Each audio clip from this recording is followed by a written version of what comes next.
Everyone, अस्सलाम वालेकुम, नमस्ते, सत श्री अकाल एंड जय श्री राम। कैसे हैं आप लोग? आई होप आप लोग बिल्कुल ठीक होंगे और मैं भी बिल्कुल ठीक हूँ। आज की वीडियो आपके लिए लेकर आई हूँ आरजू काज़मी की वीडियो है और साथ में रिजवान सर हैं। सो डेफिनेटली वीडियो आपको अच्छी लगेगी क्योंकि काफ़ी इन्फॉर्मेटिव वीडियो होगी। बहुत सारी चीज़ें हमें इसमें जानने को भी मिलेंगी। तो बिना देरी के चलते सब वीडियो की तरफ रिएक्शन देते हैं। सो उससे पहले अगर आपने मेरा चैनल सब्सक्राइब नहीं किया तो लाजमी कर लीजिएगा एंड बेल आइकन को प्रेस करना बिल्कुल मत भूलिएगा। सो चलते हैं वीडियो की तरफ रिएक्शन देते हैं। So let's start.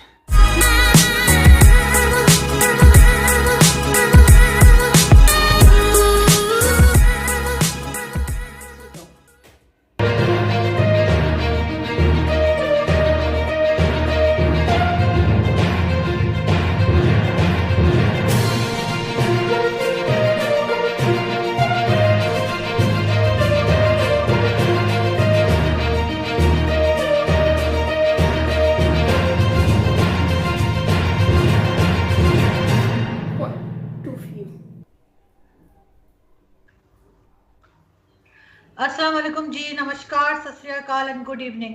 मैं हूं आरजू काज़मी और आप देख रहे हैं पॉइंट ऑफ व्यू।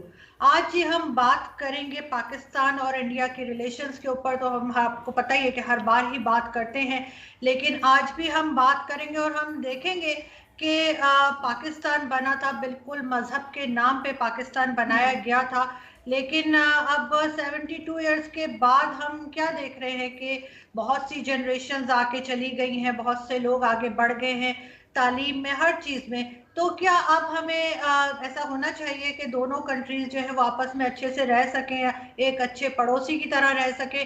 और कहाँ पे पाकिस्तान से गलती हो रही है जो ये चीज़ नहीं हो पा रही, और कहाँ से भारत इसमें कुछ पीछे हट गया है या नहीं कर पा रहा वो चीज़ जो होनी चाहिए? तो इसी तरह से जो बॉर्डर्स हैं, चाहे वो इंडिया को हो या पाकिस्तान के बॉर्डर्स हों, हमारे साथ जो दूसरी कंट्रीज हैं उनमें भी हम देखते हैं कि कहीं ना कहीं टेंशन चल रही है, चाहे हमारे अफगानिस्तान के साथ हो, इंडिया के साथ हो, या इंडिया की जो है वो चाइना के साथ हो या पाकिस्तान के साथ हो। सब चीज़ों पे हम आज बात करेंगे।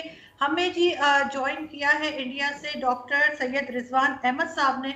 आप लॉयर भी हैं, स्कॉलर भी हैं, सोशल थिंकर भी हैं, और आप लोग सभी उनको जानते हैं और इंडिया में तो सब खास तौर पे उनको जानते हैं। और बहुत मुझे इंडिया से लोगों ने कहा भी था और मैं बहुत दिनों से रिजवान साहब से रिक्वेस्ट भी कर रही थी कि वो हमें ज्वाइन करें। Thank you so much sir कि आपने आज ज्वाइन किया। I am very thankful. Thank you so much. वालेकुम अस्सलाम, जय हिंद, वंदे मातरम। सर, सबसे पहले मैं आपसे, जैसे मैंने इंट्रो में कहा, कि आपको क्या लगता है कि अब अभी भी जो है वो दोनों कंट्रीज जो है इंडिया और पाकिस्तान वो अमन के साथ क्यों नहीं रह पा रहे? ठीक है, बन गया पाकिस्तान, सही बना गलत बना वो एक अलग बहस है, लेकिन अब क्यों हम लोग आराम से नहीं रह पा रहे? क्यों इस तरह से हर वक्त की टेंशन है? देखिए, जो जहां तक मैं मानता हूं, जो इंडिया की और पाकिस्तान की, रादर पाकिस्तान की और इंडिया की जो प्रॉब्लम है, इसका अगर आप पॉलिटिकल एस्पेक्ट देखें और कल्चरल एस्पेक्ट देखें तो ये कल्चरल प्रॉब्लम ज़्यादा मुझे लगती है बनिस्बत पॉलिटिकल प्रॉब्लम के। और उसी की बुनियाद पर कल्चर कहें या फेथ कहें, उसी की बुनियाद पर पाकिस्तान की बुनियाद रखी गई थी। और मैं, जैसे आप कह रही हैं कि आजकल कब तक ऐसे चलता रहेगा, तो मेरा तो मानना है कि पहले तो बेटर था, अब तो ये चीज़ ज़्यादा डिटोरिएट होती जा रही है। Because over a period of time till Zulfikar Ali Bhutto साहब, वैसे I can not comment on Pakistan, पर जितना भी मैंने थोड़ा बहुत पढ़ा है, till the time of Zulfikar Ali Bhutto साहब things were relatively better in Pakistan and Pakistan was on a course of progress and development. After the Afghan war, 79 Soviet invasion in Afghanistan and General Zia coming to power and General Zia का झुकाव कट्टरवाद के लिए और जो मुजाहिद थे उनके लिए, और उलेमाओं को पाकिस्तान के खुश करना, सेटिस्फाई करना हुकूमत में बने रहने के लिए, तो धीरे धीरे पाकिस्तान जितना भी प्रोग्रेस की तरफ था या डेवलपमेंट की तरफ था, स्पोर्ट्स में बहुत अच्छा था, पाकिस्तान एयरलाइंस का बहुत रुतबा था, मुझे याद है पाकिस्तान की हॉकी टीम, पाकिस्तान की स्क्वैश टीम, पाकिस्तान की polo team, yachting teams, I was an avid reader about Pakistan. धीरे धीरे पाकिस्तान इससे भटक गया। Pakistan went started believing going back to fundamentals, and fundamentals are not bad provided you are following the true fundamentals. And Pakistan जैसे जैसे extremist vision की तरफ जाता गया, धीरे धीरे उसकी ये फॉरेन पॉलिसी भी बन गई, उसकी इकोनॉमिक पॉलिसी बन गई। सऊदी अरेबिया ने जब ब्लैक गोल्ड रेवोल्यूशन आया, पेट्रोल रेवोल्यूशन आया, तो वहाबिज्म को प्रमोट करने के लिए जो पाकिस्तान के उलेमाओं को पैसा दिया गया, जो मदरसे खोले गए, जो अलग इदारे खोले गए, मेरा मानना है कि पाकिस्तान उससे भटक गया। अब जैसे जैसे पाकिस्तान भटक गया तो India also can not keep on sitting like a duck. India से भी रिएक्शनरी आवाजें उठनी शुरू हुई। इंडिया का भी एक नेशनलिज्म टुवर्ड्स पाकिस्तान, एक जो हम लोगों का आइडिया ऑफ नेशनलिज्म था, वो ज्यादा कट्टर होता गया, ज्यादा स्ट्रांग होता गया, अनकॉम्प्रोमाइजिंग भी होता गया। और धीरे धीरे आज जो हालात हैं, जो न्यू जनरेशन है, वो मेरे हिसाब से पाकिस्तान और पाकिस्तान की भी जो होगी इंडिया को लेके, और इंडिया की जो पाकिस्तान को लेके, वो ज्यादा अनकॉम्प्रोमाइजिंग हो गई है बनिस्बत हम लोगों की और हम लोगों से पहले की। So things are not improving, they are deteriorating. तो सर हमारे अंदर से टॉलरेंस क्यों खत्म हो गई है? जैसे मैं देखती हूँ कि अगर इंडिया में कोई ऐसी बात होती है जो इंडियंस को पसंद ना आए, या वहाँ उनके लीडर्स को पसंद ना आए, कोई जलसा जुलूस हो रहा है, कोई रैली हो रही है, पॉलिटिकल रैली हो रही है, वहाँ कोई ऐसी बात कर दे जो उनको ना पसंद हो, तो वो कहते हैं पाकिस्तान चले जाओ। सेम पाकिस्तान में अगर कोई ऐसी बात करे जिससे इनको लगे कि जी ये तो पीस की बात कर रहे हैं, ये तो भारत को बुरा भला नहीं कह रहे, तो वो कहते हैं जी आप इंडिया चले जाएं। ये इस तरह का माइंडसेट क्या शुरू से था या अब हो गया हमारा?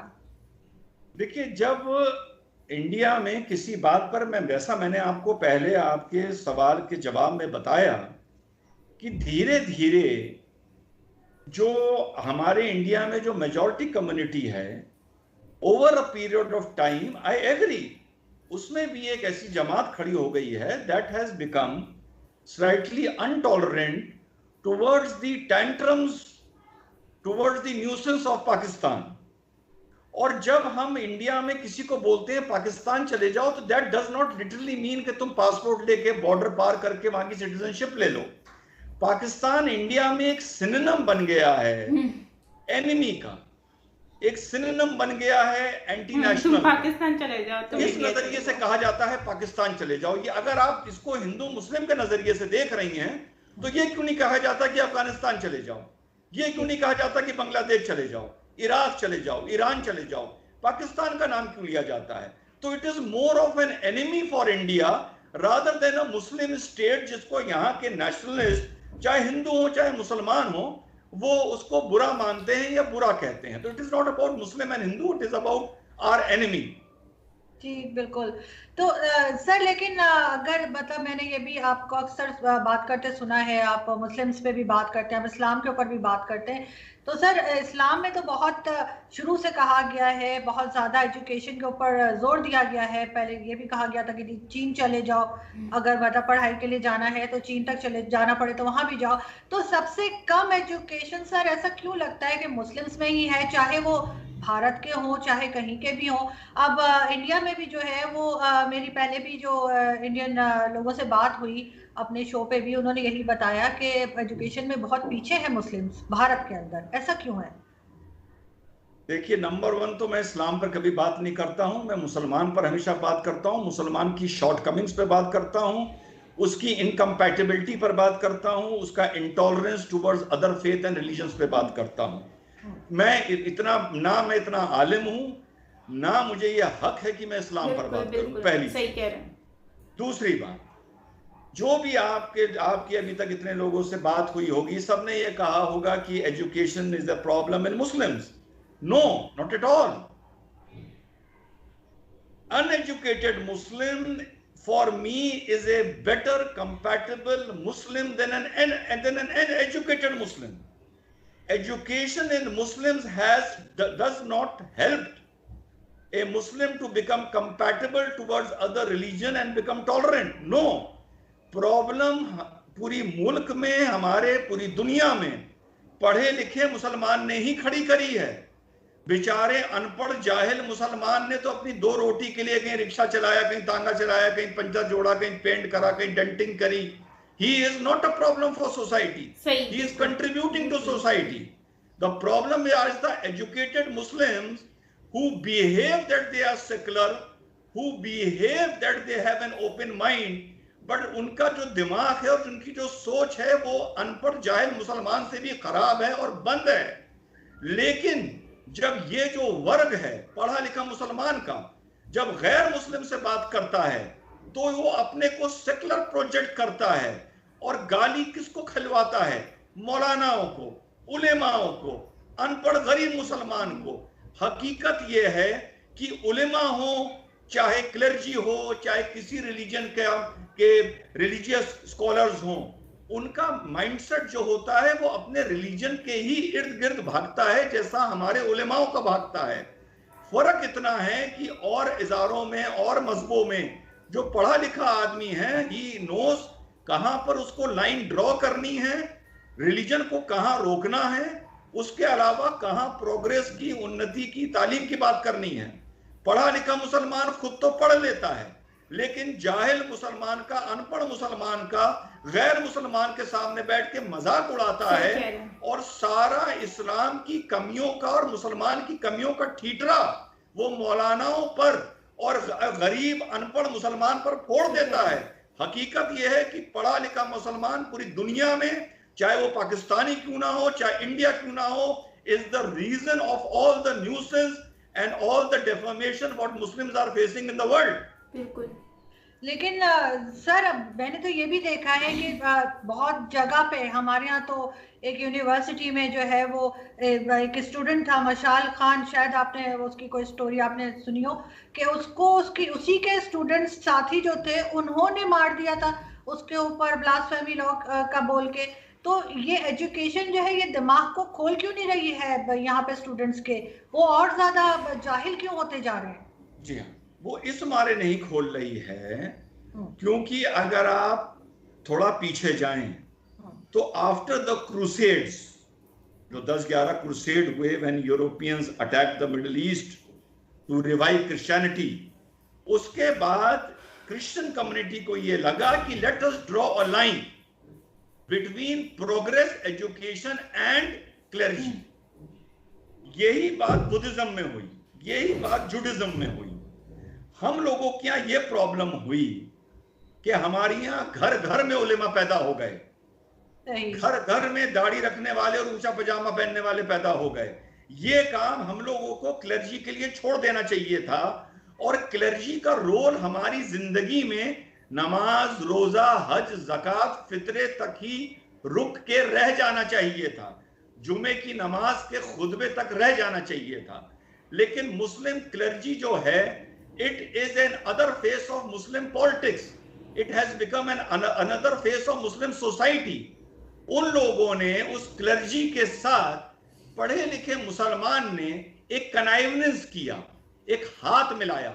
जैसे सऊदी अरेबिया में वहाबिज्म ने साउथ फैमिली के साथ हाथ मिलाया, पूरी दुनिया में क्लर्जी ने पढ़े लिखे मुसलमान के साथ हाथ मिलाया.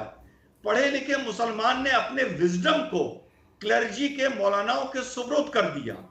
वो टाई पहनेगा, बो पहनेगा, इंग्लिश स्पीकिंग होगा, वेल एजुकेटेड होगा. लेकिन आप जब उसको एक्सप्लोर करते जाएंगे, मैं ये मानता हूं मेरे सामने पढ़े से पढ़ा मुसलमान आप रख दीजिए, 20 सवाल मैं पूछूंगा और उसको मैं एक्सपोज कर दूंगा कि उसका माइंडसेट एक जाहिल अनपढ़ मुसलमान से भी ज्यादा कट्टर है और ज्यादा खराब है, क्योंकि वो अडल्ट्रेट हो चुका है. सही, बिल्कुल. सर यहाँ पे मैं 1 मिनट के लिए आपको रोकूंगी. इज इट पॉसिबल कि ये लाइट आपके ग्लासेस पे डायरेक्ट पड़ रही है? लाइट ग्लासेस पे हो सकती है? आप बताइए. अभी भी आ रही है ये कोई दूसरी लाइट है? नहीं, ये नहीं आ रही है. पीछे का दरवाजा बंद करो. याद है जब वीडियो बना रहे थे तो दरवाजा भेड़ दो हल्का सा पीछे से. इसको एडिट ना करिएगा, बहुत मजेदार बात बता रहा हूँ मैं. नहीं सर, मैं नहीं करूंगी एडिट, ऐसे ही चला. ये बिल्कुल न्यू विजन दे रहा हूँ मैं आपको. बिल्कुल ठीक. हर पढ़ा लिखा मुसलमान आके जाहिल मुसलमान को गालियां देके चला जाता है. ये तो है सर, बिल्कुल जी। आप बताइए। अभी भी लाइट है, थोड़ा बंद हुआ है लेकिन अभी भी लाइट्स है। आर्यन, क्या हो रहा है? क्या हो रहा है? वही है, तो अंधेरा हो जाएगा लेकिन फिर। आपके आपके ग्लासेस के बिल्कुल सामने कोई लाइट है? नहीं, कोई लाइट नहीं है, नॉट एट ऑल। से आ रही है नहीं? अरे आर्यन, ये नहीं। देखो, ये सीसीटीवी चल रहा है, सीसीटीवी की लाइट है ये स्क्रीन बंद करो, ये लाइट खोल दो।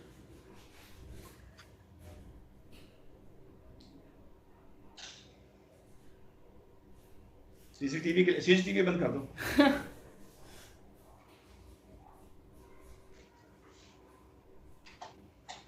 आप बताइए। बेहतर है, बेहतर है। चलो, आ तो नहीं लेकिन बेहतर है, उससे बेहतर है। ठीक है। वो इसकी लाइट है, फिर ये लैपटॉप की ही लाइट है। अच्छा, ओके। ठीक है। अच्छा सर, मुझे ये बताइए कि हम दोबारा से शुरू करते हैं कि आपको कांग्रेस और बीजेपी में क्या फर्क लगता है? क्योंकि पहले जब कांग्रेस पार्टी थी तो पाकिस्तान के साथ टर्म्स इतने खराब नहीं होते थे, इतने ज्यादा पाकिस्तान से भी स्टेटमेंट्स नहीं जाती थी, वहां से भी नहीं आती थी।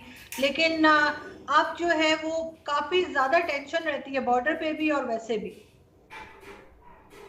नहीं, देखिए, जहां तक कांग्रेस और बीजेपी की बात है, 1965 वॉर जब इंडिया पाकिस्तान की हुई, then Congress was in power. 71 war जब हुई, then Congress was in power. और जहां तक बीजेपी की बात है, it was mister Atal Bihari Vajpayee who went on a bus ride to Pakistan and hugged Mr. Pervez Musharraf. And same thing, Narendra Modi ji also tried when he visited Lahore, when he visited Pakistan on a surprise visit. So this is about politics. BJP ने कभी भी, BJP की government ने, चाहे वो अटल जी की government हो, चाहे वो नरेंद्र मोदी जी की गवर्नमेंट हो, Pakistan as a Muslim nation, I quote and unquote, कभी भी पाकिस्तान के अगेंस्ट कोई एनिमोसिटी नहीं रखी है।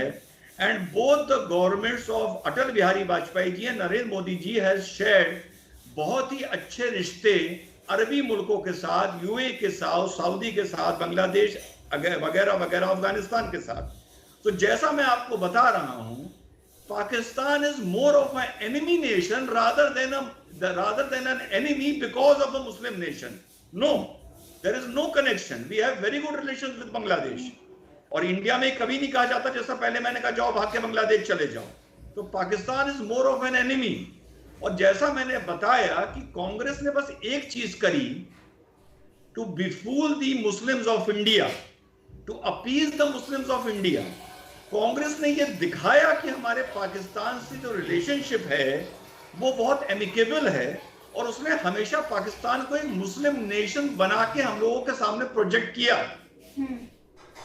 और धीरे धीरे जब ये appeasement it got on the nerves of the majority community, या एक जमात इन द मेजॉरिटी कम्युनिटी, में पूरी मेजॉरिटी कम्युनिटी की बात नहीं कर सकता, तो then they started becoming vocal. And जो अब आप देखते हैं कि ये जो ज्यादा रिएक्शन होता है, ये because a section of the majority Indian community, the Hindu community, has become vocal. Indira ji के टाइम में, if you go back in history, हमारे बॉर्डर पे 7-7 दिन फायरिंग्स होती थी। जो इंडिया पाकिस्तान में टेररिज्म प्रॉब्लम शुरू हुई, वो उस टाइम इंडिया में कांग्रेस की ही गवर्नमेंट थी, बीजेपी की गवर्नमेंट नहीं थी। तो कश्मीर में टेररिज्म आया उस टाइम, यहाँ कांग्रेस की ही सो कॉल्ड सेक्युलर गवर्नमेंट थी, सो कॉल्ड बीजेपी की कम्युनल गवर्नमेंट नहीं थी। So we cannot look this with the parameter of communal classes कि बीजेपी के वजह से पाकिस्तान से रिश्ते खराब हो रहे हैं, because BJP is a Hindu nationalist party and Pakistan is a Muslim nation. No, not at all. लेकिन सर, आपको नहीं लगता कि सिर्फ Kashmir is a main issue जिसकी वजह से इंडिया और पाकिस्तान के रिलेशंस खराब हैं? अगर कश्मीर का इशू एक तरह से साइड पे कर दिया जाए, उसको सॉल्व कर दिया जाए, तो ये चीजें बेहतर हो सकेंगी। एक बड़ा खूबसूरत गाना है, वो तेरे प्यार का गम एक बहाना था सनम, अपनी किस्मत ही कुछ ऐसी है कि दिल टूट गया। अगर इंडिया पाकिस्तान के बीच में कश्मीर प्रॉब्लम ना होती तो कोई और प्रॉब्लम होती। इन पाकिस्तान की जो बुनियाद रखी गई वो ही प्रॉब्लम की वजह से रखी गई, जो मैंने आपसे शुरू में कहा, less of a political problem and more of a cultural problem and identity problem. तो अगर कश्मीर की प्रॉब्लम ना होती तो कोई और प्रॉब्लम जनरेट की जाती। बंच ऑफ थॉट्स में गोलकर साहब ने लिखा था that the creation of Pakistan is not the end of the problem but beginning of the problem, and Pakistan को एक लॉन्चिंग पैड की तरह यूज किया जाएगा as an independent Islamic nation India. जब गोलकर साहब ने ये बात बोली थी, बंच ऑफ थॉट्स में आप पढ़िएगा, जो एक तरह से आरएसएस की बहुत ही होली बुक मानी जाती है, तब उस टाइम में कश्मीर प्रॉब्लम भी नहीं थी और बांग्लादेश का भी क्रिएशन नहीं हुआ था। तो गोलकर साहब ने ये कैसे कह दिया था? गोलकर साहब was a man of wisdom और नॉट विजडम। आप कोई इस पर आर्ग्यू कर सकता है, कोई भी सेकुलर उनको एक कम्युनल आदमी कह के नकार सकता है, पर उन्होंने ये बात बोली थी और ये बात एंड में जाके सच साबित हुई। It proves that he was a man of vision. लेकिन सर सिर्फ पाकिस्तान की बात नहीं है, इंडिया के अंदर से तो और भी दूसरी मूवमेंट्स उठती हैं, जैसे खालिस्तान की आजकल बहुत शोर मचा हुआ है, और अभी का नहीं, बहुत पुराना, जब राजीव गांधी थे, बेनजीर भुट्टो थी, तब भी मैंने सुना था कि बेनजीर भुट्टो ने कोई लिस्ट थी जो फ्रीडम फाइटर, या क्या कहना चाहिए उनको, एग्जैक्ट सही वर्ड मेरा भी दिमाग में नहीं आ रहा, कि जो खालिस्तान मूवमेंट जो लोग चला रहे थे उनकी कोई लिस्ट उन्होंने राजीव गांधी को दे दी थी, जिसके बारे में कहा जाता था कि उनके जो लोग थे वो बहुत नाराज हुए कि इन्होंने ये लिस्ट दी है, और उस वक्त का मतलब ये सब कुछ चल रहा है, शायद उससे भी पहले का। तो आप नहीं समझते कि इस तरह की मुख्तलिफ किस्म की मूवमेंट्स जो है वो ऑलरेडी इंडिया से अभी भी उठ रही है, और अभी दिल्ली में जो कुछ हुआ रिसेंटली जो सीए के ऊपर, तो ये सब कुछ आपको नहीं लग रहा कि संभाल नहीं पा रहे कि इंडिया बहुत बड़ा है और संभल नहीं रहा है किसी भी गवर्नमेंट से? क्या बात हो सकती है? पहली जो आपने बात करी खालिस्तान मूवमेंट की, बिल्कुल वो मूवमेंट उठा था, लेकिन फिर मैं आपको गोलकर साहब की बात याद दिलाता हूं। खालिस्तान मूवमेंट का लॉन्चिंग पैड क्या था? Let us agree for once, and if you cannot agree, still I will say कि खालिस्तान का जो लॉन्चिंग पैड था that was Pakistan, and ultimately we settled that problem, and now we have a vibrant democracy in state of Punjab.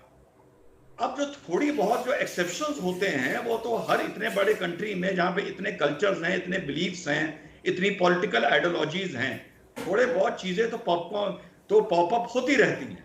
अब आप दूसरी बात मैं आपको बताता हूं सीए की। What was CA? हमारे देश के पढ़े लिखे मुसलमानों ने गरीब अनपढ़ मुसलमान को यह समझाया कि CA was to take your citizenship.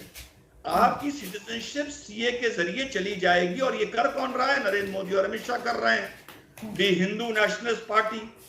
For God sake, CAA was to give citizenship of 6 minorities of 3 nations where they have been persecuted on religious grounds. It was not to take citizenship of Indian Muslim. और उस 3 countries में Burma नहीं, Myanmar नहीं था, नेपाल नहीं था, श्रीलंका के Hindus नहीं थे। तो ऐसा नहीं है कि हिंदू नेशनलिस्ट पार्टी ने कहा कि सारे तरफ के पूरे सब कॉन्टिनेंट के हिंदूज आप इंडिया आ जाओ। श्रीलंका को हमने अलाउ नहीं करा, नेपाली हिंदूज को अलाउ नहीं करा, म्यांमारी हिंदूज को अलाउ नहीं करा। क्यों हमने इन तीनों को अलाउ करा? क्योंकि इन तीनों मुल्कों में, फिर से मैं कहता हूं, हम एग्री करें ना करें, लेकिन मैं बोलूंगा रिलीजन के आधार पर, on the basis of religion, कहीं ना कहीं लोगों को ऑस्ट्रेसाइज, इनको प्रोसिक्यूट किया गया है। तो एज अ गवर्नमेंट अगर हम ये कह रहे हैं कि उनके लिए India is a natural home and we are inviting them to India, हम हिंदुस्तानी मुसलमान की सिटीजनशिप नहीं ले रहे हैं। ये जो अफवाह उड़ाई किसने उड़ाई? पूरा सीए मूवमेंट किसने करा? ये इशू बहुत ज्यादा हाईलाइट भी हुआ था, जेएनयू के स्टूडेंट्स ने करा। शाहीन बाग में जो बोलने वाले थे, कोई ऐसा मुसलमान नहीं था जो अनपढ़ हो। That is what I said.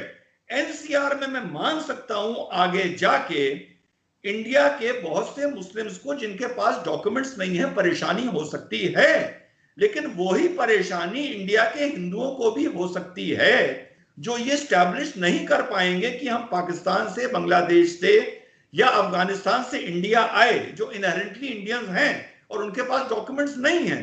तो उसमें परेशान होने वाले में अगर मुसलमान भी होंगे तो उससे ज्यादा हिंदू भी होंगे, पर उसको वक्त आने पर सॉर्ट आउट कर लिया जाएगा। सीएए एक बिल्कुल अलग चीज है। एनआरसी एक बिल्कुल ही अलग चीज है और गवर्नमेंट ये कह चुकी है एनआरसी विदाउट डेलिब्रेशन हम इंट्रोड्यूस नहीं करेंगे।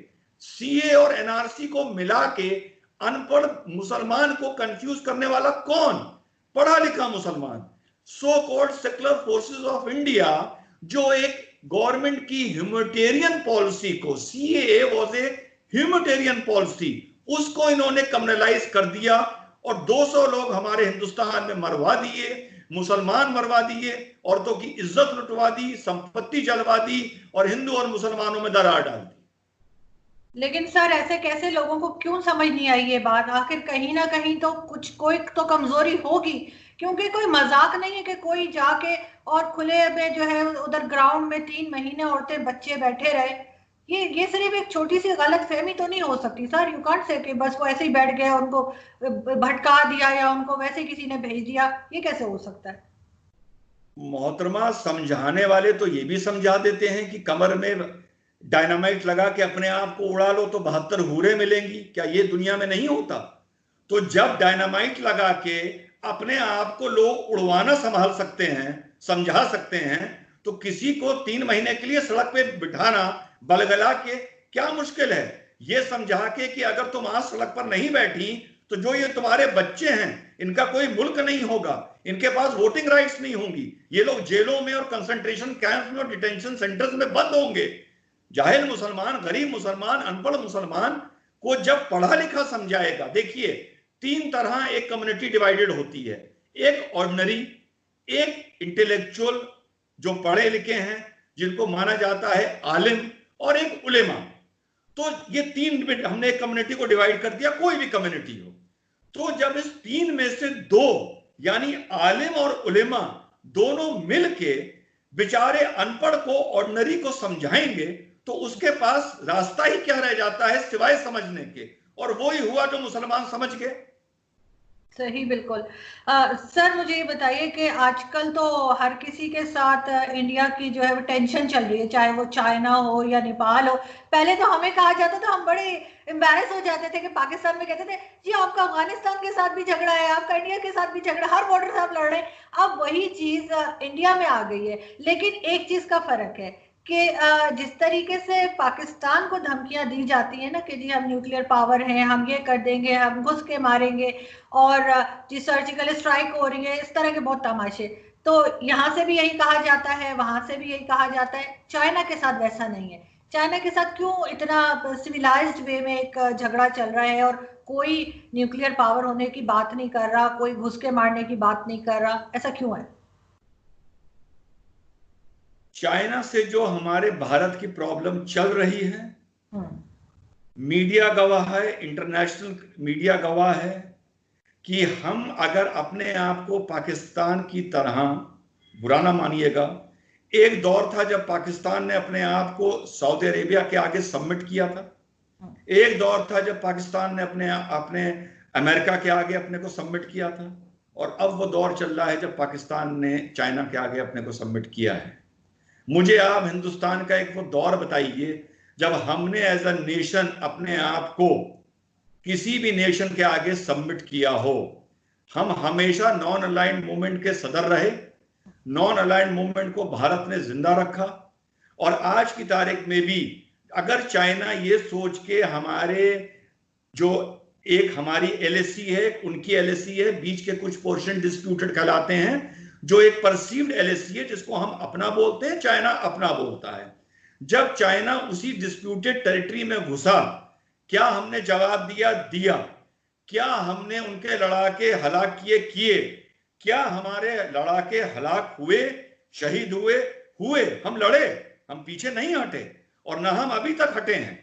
और नरेंद्र मोदी जी का आपने जो लद्दाख में उन्होंने जो भाषण दिया था, आपने वो भाषण सुना होगा। किस तरफ से वो आपको ऐसा लग रहा था? अगर लग रहा था तो आप वो बाइट इस वीडियो में जरूर डालिएगा। कहां से आपको ऐसा लग रहा था कि नरेंद्र मोदी हैरान, परेशान, डरे हुए, कॉम्प्रोमाइजिंग एटीट्यूड में थे? हाँ, मैं इतना मानता हूं कि जब एक डिस्प्यूटेड एरिया में एक कंट्री घुस आया है तो पुराना स्टेटस को मेंटेन करना मुश्किल होगा, लेकिन उसी लैंग्वेज में जो हमने पाकिस्तान को कारगिल में दी थी, उसी लैंग्वेज में मैं वायलेंस की बात नहीं कर रहा। हमने चाइना को बार बार दी है, कल हमारे defence minister mister Rajnath Singh ने दी है कि हम 1 इंच जमीन भी तुम्हें देंगे, नहीं देंगे। हमने एप्स में उनको काउंटर किया, हमने इकोनॉमिक उनका ब्लॉकेड लगाया, खुले हमने एग्रीमेंट और कॉन्ट्रैक्ट कैंसिल किए at the cost of going to international courts and international mediation. हमने पूरे रिस्क लिए हैं। हम चाइना से भी उतना ही लड़ने को तैयार हैं जितना हम पाकिस्तान से लड़ने को तैयार हैं, और खुदा न खास्ता हम अमेरिका से भी उतना ही लड़ने को तैयार हैं। और तीसरी बात कि हम पाकिस्तान को घुस के मारेंगे, न्यूक्लियर पावर है। मैं एज एन इंडियन मुस्लिम या एज एन इंडियन फर्स्ट मैं ये कहता हूं, ये गैर जिम्मेदाराना बात है। जंग की बात 2 मुल्कों में नहीं होनी चाहिए, और जो भी ये बात बोलता है कभी भी मैं उससे एग्री नहीं करता कि हम पाकिस्तान को घुस के मारेंगे, 4 टुकड़े कर देंगे। This is not the language. ज्यादा से ज्यादा अगर आपकी पड़ोसी मुल्क से नहीं आपका कंपैटिबिलिटी है, आप उसके साथ डिप्लोमेटिक रिलेशन खत्म कर दीजिए, ट्रेड रिलेशन खत्म कर दीजिए, ट्रैवलिंग कल्चरल रिलेशन खत्म कर दीजिए, लेकिन वॉर की बात नहीं करनी चाहिए, चाहे कोई इंडिया से करे वो। सो गाइज, ये वीडियो थी जिसमें बेसिकली बहुत सारी चीज़ों को हाईलाइट किया गया है। काफ़ी चीज़ें जो है वो डिस्कस की गई है इंडिया और पाकिस्तान के रिलेशनशिप के बारे में। तो बात वैसे सारी ही बिल्कुल, क्वेश्चंस भी काफ़ी अच्छे थे और जिसमें आंसर भी बहुत समझदारी के साथ दिए गए हैं, बहुत ही प्रॉपर तरीके से। तो जहाँ तक मुझे लगता है कि पाकिस्तान और भारत का जो रिलेशनशिप है वो क्यों ख़राब होता है, एक तो हमारी जो बेसिकली पाकिस्तान है, पाकिस्तान में इससे सही कहते हैं, इन्होंने कहा कि जब बेनज़ीर भुट्टो के वालिद साहब जो है जुल्फ़िकार अली भुट्टो जिंदा थे, तो उनकी गवर्नमेंट थी, तो उस टाइम पर यह सिचुएशंस बिल्कुल ठीक थी, इनके मामला ठीक थे। उसके बाद जो है वो मामला जो है वो डाउन होते गए। इंडिया और पाकिस्तान के रिलेशनशिप ना बजाय रिलेशनशिप बल्कि इनकी जो चीज़ें हैं, जो महंगाई है वो बढ़ गई और सारी चीज़ें जो है डिस्टर्ब होना स्टार्ट हो गई। पाकिस्तान की इकनॉमी डाउन होना शुरू हो गई, जीडीपी डाउन होना शुरू हो गई और पूरी दुनिया में जो है वो आहिस्ता आहिस्ता पाकिस्तान डाउन होता जा रहा है और आज भी वो सरवाइव कर रहा है। तो खैर बात बिल्कुल ठीक कही है कि उस टाइम में पाकिस्तान, क्योंकि पाकिस्तान की गवर्नमेंट के लोग अच्छे थे, क्योंकि कहते हैं ना जिस कंट्री के लोग अच्छे होते हैं उनका जो है वो गवर्नमेंट अच्छी होती है, तो वो कंट्री भी अच्छी होती है। तो यहाँ पे बेसिकली हमारी आवाम जो है उनमें भी बहुत सारी चीज़ें जो है हमें मिलती हैं नेगेटिव। हमारी गवर्नमेंट में भी इस तरह की बहुत सारी चीज़ें हैं जिसकी वजह से हमें ये सब कुछ फेस करना पड़ रहा है, क्योंकि गवर्नमेंट का ही ताल्लुक होता है आउट ऑफ कंट्री की जो फॉरेनर्स कंट्रीज जो होती हैं उनके साथ उनके रिलेशनशिप बनाना, अपनी कंट्री की एक इमेज बनाना। तो मैंने आज तक जितना भी देखा है हमारी कंट्री के साथ बेसिकली पाकिस्तान को एक तो ये टेररिज्म के जो एक दाग लग चुका है और उसको इन्होंने पहले जो जैसे कि इन लोगों के डिफरेंट स्टेटमेंट्स भी आए कि हीरो हैं हमारे उसामा बिन लादेन और ये वो, तो ये सारी चीज़ें, तो इसकी वजह से भी एक तो भारत का रिलेशन जो है वो इनसे दूर हो गया। दूसरा और भी बहुत सारी चीज़ें भारत के साथ हुई, जैसे कि इन्होंने कारगिल का इशूज़ क्रिएट किया, उसके बाद इन्होंने और भी बहुत सारी चीज़ें रेज की और सबसे मेन इशू जो आता है वो आता है कश्मीर का पाकिस्तान के साथ। तो कश्मीर जो है वो बेसिकली वो एक मेजर इशू है जो कि जिसकी वजह से ये दोनों ही एक दूसरे से दुश्मन बने हुए हैं। अब ऐसा भी है कि चाइना का भी भारत के साथ रिलेशन है, लेकिन भारत के साथ भारत जो और चाइना के बीच में एक लद्दाख का ऑप्शन आ जाता है, बट वो बहुत ही अच्छे तरीके से सॉल्व कर रहे हैं। और मुझे एक और चीज़ भी लगती है कि पाकिस्तान जो है वो पहले भारत का हिस्सा था, तो अब वो अलग हो गए हैं, तो इसलिए इनमें एक दुश्मनी पैदा हो गई है, क्योंकि इस तरह की दुश्मनी मैंने आज तक किसी भी कंट्री के बीच में नहीं देखी, सिर्फ पाकिस्तान और भारत के बीच में ही ये देखी है। और जहाँ तक ये कह रहे हैं कि मुस्लिम्स के बारे में बात की जा रही है, तो हमारे एजुकेटेड बेसिकली लोग जो हैं, अब जैसे कि एक मेजर साहब की वीडियो आई थी, तो उसमें उन्होंने कुछ वीडियो अटैच की हुई थी जिसमें उन्होंने दिखाया है कि वो स्कूल में एक टीचर जो है वो छोटे छोटे बच्चों को सिखा रहा है कि अगर कोई गुस्ताखी करता है तो उसके साथ उसका अंजाम क्या होगा। क्या मतलब कि अगर यही बच्चे बड़े होते हैं तो क्या ये क्या करेंगे, ये यही सारी चीज़ें करेंगे जो बचपन में सीखते हैं। लेकिन जब बच्चे छोटे होते हैं तो उनको जो आप सिखाओगे वो उनके दिमाग में फ़ौरन बैठ जाएगा। तो इस तरह की अगर एजुकेशन आप देते हो तो इस तरह की एजुकेशन से तो डेफिनेटली हमारे जो नए और मतलब छोटे छोटे बच्चे होते हैं उन बड़े होकर उनकी माइंड उस तरह का ही सेट हो जाता है। तो हमें उनको पॉजिटिव वे में लेकर जाना ये चाहिए, नेगेटिव वे में नहीं जाना चाहिए। दूसरी बात, अगर इस तरह का कुछ सिनेरियो होता है तो हम ये क्यों नहीं कहते कि ये कानून इसको इस तरह से सजा दे। हम कौन होते हैं किसी की मतलब किसी को नुकसान पहुंचाने वाले? हम नहीं होते किसी को नुकसान पहुंचाने वाले। लेकिन पता नहीं हमारी मुआशरे में ऐसी क्या ये चीज़ें सुनने को मिलती हैं, डिफरेंट और एम्बेरसमेंट होती है यार जब इस तरह की चीज़ें सुनते हैं, सोशल मीडिया पर आती हैं। और बिल्कुल सही कहते हैं कि ये जो लोग जो है, रिजवान सर ने बिल्कुल सही कहा कि हम लोग जो है एजुकेटेड लोग जो हैं वो इस तरह की चीज़ें करते हैं और इन लोगों ने वही चीज़ें सीखी होती हैं। और जो अनएजुकेटेड है उनको क्या पता है यार क्या चीज़ क्या है क्या नहीं है। वो कभी गए नहीं, कभी स्कूलों में गए नहीं, उन्होंने शक्लें तक नहीं देखी, मजबूरियों में वो अपनी ज़िंदगी गुजारे। लेकिन मैं समझती हूँ कि फिर ऐसे पढ़े लिखे लोगों से ज़्यादा बेहतर अनएजुकेटेड लोग हैं जिन लोगों ने इस तरह की एटलीस्ट ये नेगेटिविटी तो नहीं सीखी। उनको इन चीज़ों से कुछ लेना देना नहीं होता। उनको बस 2 टाइम की रोटी खानी है और चाय पीनी है और अपना मेहनत करना है और दैट्स इट। तो हमें पॉजिटिविटी लेकर आनी है। और अटल जी जैसे आए थे, उन्होंने कारगिल से पहले उन्होंने लाहौर में एक बहुत ही पॉजिटिव तरीके से अपनी सारी चीज़ें जो हैं वो डिस्कस की, अमन की और प्यार की। लेकिन वही बात है, फिर जैसे गए तो इन्होंने कारगिल का इशू हाईलाइट कर दिया, उससे भी बहुत ज़्यादा इम्पैक्ट पड़ा। लेकिन उसके बावजूद कुछ सालों के बाद जो है अटल जी ने फिर से उनको ऑफर किया और फिर से रिलेशनशिप बेहतर बनाए और रास्ते खोल दिए गए। लेकिन उसके बाद आहिस्ता आहिस्ता दोबारा से, और अभी पुलवामा का भी इशू हुआ है, तो उससे जो लोग हैं ना उनके दिलों में नफरतें पैदा होना शुरू हो गई हैं और अब जो है वो लोग टॉलरेट नहीं करना चाहते। स्पेशली मैंने इंडिया के लोगों को देखा है कि वो लोग तो बिल्कुल भी इस चीज़ को टॉलरेट नहीं करना चाहते। वो कहते हैं हमें रखना ही नहीं है, ना भारत पाकिस्तान को वैक्सीन दे, ना भारत पाकिस्तान को कोई हेल्प करे, ना भारत पाकिस्तान से कोई रिश्ता बनाए। इवन तो इमरान खान को एक श्रीलंका के लिए स्पेस दिया, एयर स्पेस, तो उस पर भी उन्होंने इशू उठाया कि इनको पे करके देना चाहिए था, ऐसे फ्री ऑफ कॉस्ट में इनको नहीं यूज़ करने देना चाहिए था।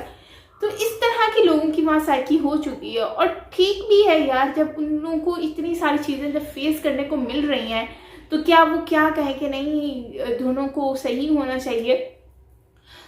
लेकिन वही बात आ जाती है कि मैं तो हमेशा यही कहती हूँ कि अच्छे रिलेशन हो और सब प्यार से रहें। लेकिन वही बात है, दोनों कंट्रीज़ की तरफ से ही हाथ बढ़ाना होगा, कदम बढ़ाने होंगे। लेकिन वही बात आती है कि जब इतने सारे सिनेरियोज अगेन एंड अगेन होते रहेंगे रिपीट, तो फिर जो लोग हैं वो किस तरह से इसको जो है वो सेट करेंगे। वो थक जाते हैं लोग सीरियसली। और इंडियन लोग भी कुछ इस तरह से बहुत ज़्यादा इरिटेट हो चुके हैं। ये जो सिचुएशंस चल रही हैं भारत में पाकिस्तान की तरफ से और पाकिस्तान में, और अच्छा एक दूसरे से लड़ भी रहे होते हैं। और अक्सर मैंने सोशल मीडिया पे देखा लड़ रहे होते हैं, मुझसे लड़ रहे होते हैं, मुझे बातें सुना रहे होते हैं।